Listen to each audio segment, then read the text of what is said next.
Pak Firly, sejak awal ya ada 500 pegawai KPK yang menolak ya. Kemudian di luar juga gaduh ya. Dianggap Anda ini adalah kuda Troya. Kuda Troya itu artinya orang yang dimasukkan ke dalam KPK untuk melemahkan KPK. Ya, saya nggak tahu nanti Anda bagaimana menjawabnya. Dan kemudian hari ini kita lihat di edisi terakhir majalah Tempo, Anda digambarkan naik buaya yang besar sekali, kemudian di belakangnya ada satu sosok yang besar juga, dan kemudian judulnya adalah Siapa di Belakang Firly. Jadi orang tetap yakin bahwa Anda ini punya backing yang kuat sekali. Gini, Pak. Dengan agenda tertentu. Begini. Saya harus awali dulu, sejak saya lahir tidak ada orang ada di belakang saya. Maksudnya apa? Sejak lahir tidak ada orang di belakang saya, maksudnya apa? Maksudnya begini, artinya kami ini berjalan, meniti karir itu karena kemampuan diri pribadi.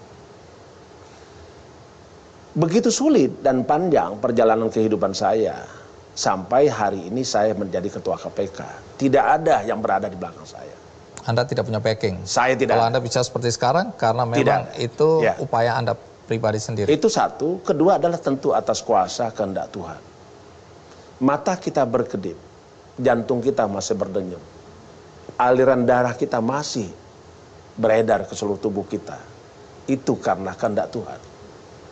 Makanya pernah saya katakan, walaupun tadi Bang Andi bilang saya ditolak oleh pegawai untuk jadi ketua KPK, tidak pernah jutaan jari manusia yang mampu menurunkan seseorang jikalau satu jari Tuhan ingin dia berada di atas.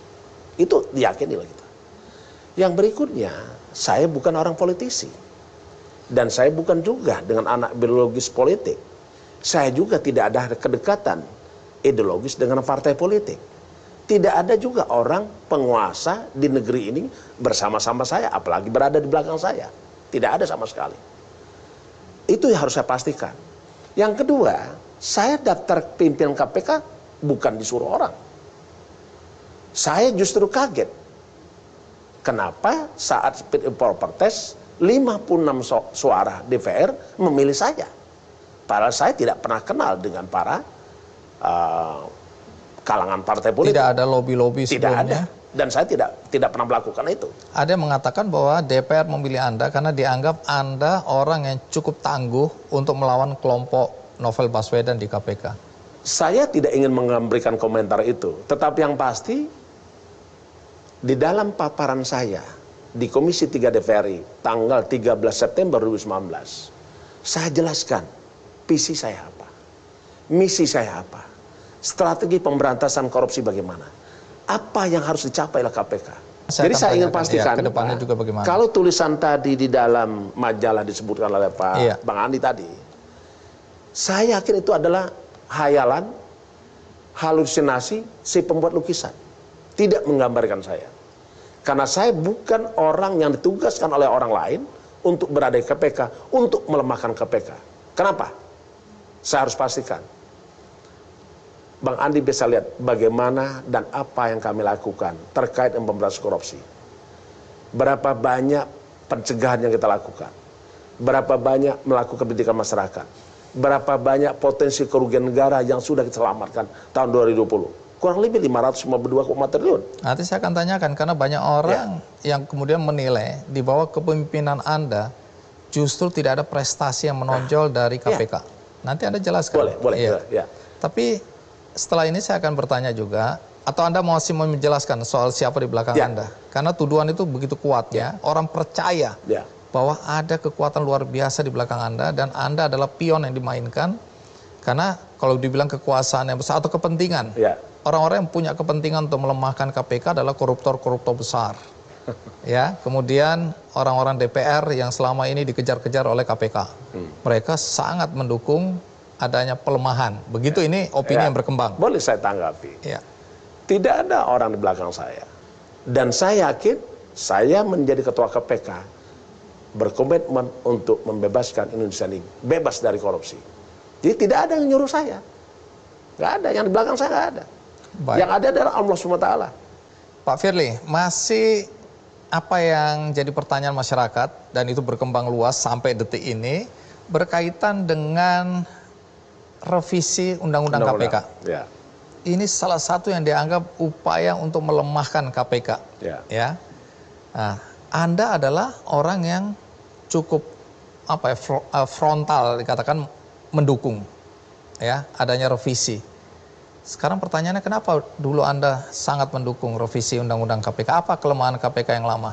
Saya kira dengan sekarang tidak boleh ada lagi istilah melemahkan dan menguatkan. Kenapa? Karena sudah diselesaikan oleh MK bahwa undang-undang itu disahkan berlaku. Dan seluruh gugatan pun ditolak oleh MK. Itu titik poin pertama yang harus kita sepakati.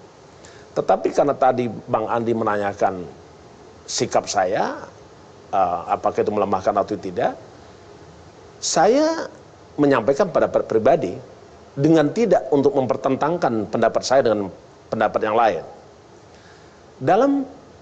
Setelah saya baca perubahan undang-undang itu, hal yang pertama saya lihat dulu adalah considers.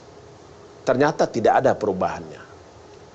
Yang kedua adalah azasnya, azas tugas pokok KPK. Yang awalnya ada 5, sekarang 6. Apa itu tugas azasnya? Azas tugas pokok KPK satu adalah kepentingan umum, ada tetap. Yang kedua adalah keterbukaan, ada tetap. Ketiga adalah kepastian hukum, ada juga tetap. Keempat adalah keadilan, ada juga tetap. Akuntabel, proporsionalitas, juga ada tetap. 5. Tambah satu lagi, menjunjung tinggi hak asasi manusia. Saya kira penegakan hukum memang harus menjunjung tinggi hak asasi manusia. Artinya, kalau kita lihat dari azas tugas pokok KPK, pendapat mengatakan melemahkan, keliru. Itu dari azas tugas pokok KPK. Sekarang saya masuk lagi lihat tentang tugas pokok KPK. Undang-Undang nomor 30 2002, tugas pokok KPK ada 5. Sekarang menjadi 6.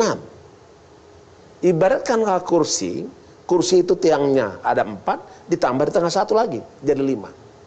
Kalau tadi kursi 5, tiangnya sekarang jadi 6. Saya ingin katakan, dari gambaran itu, tidak ada menunjukkan gejala bahwa kita bisa membuat kesimpulan bahwa Undang-Undang 19 2019 melemahkan KPK.